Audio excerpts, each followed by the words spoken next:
A long capillary tube of radius r is initially just vertically completely submerged होना चाहिए वो inside a liquid of contact angle 0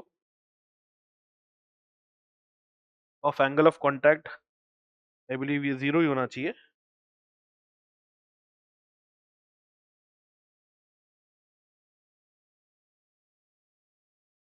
If the tube is slowly raised, then relation between radius of curvature of meniscus inside the capillary tube and displacement of tube can be represented as.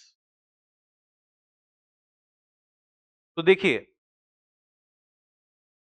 क्या बोल रहा है ये, एक long capillary tube जिसका radius r है, उसको एक मान लेते हैं लिक्विड है, इसमें कंप्लीटली अंदर डिप कर रखा है. ठीक है, is completely submerge inside a liquid of angle of contact 0. If the tube is slight slowly raise, इसको ऊपर रेज करना शुरू किया,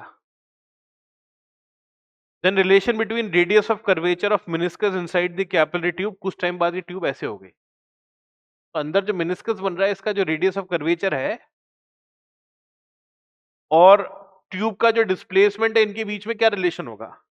तो देखो बेसिकली आइडिया क्या होगा कि इसमें वैसे तो लिक्विड राइज करना चाहिए, अगर मैं 2t cos थीटा 1 हो गया अपॉन रो आर जी.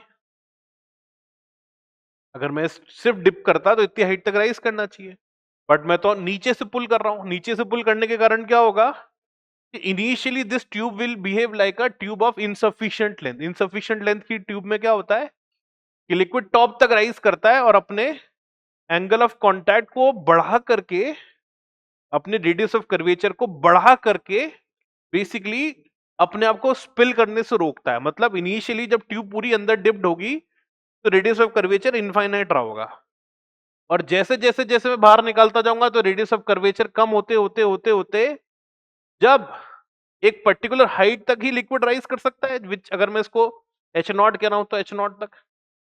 जैसे इससे ज्यादा बाहर पुल कर लूंगा ट्यूब को, तो इसका लेवल जो होगा वो फिक्स हो जाएगा, इससे ज्यादा राइज करेगी नहीं. ठीक है, राइज करेगी नहीं तो बेसिकली क्या होगा, रेडियस ऑफ कर्वेचर भी कांस्टेंट हो जाएगा. तो मेरे हिसाब से जो बेस्ट पॉसिबल आंसर मुझे दिखता है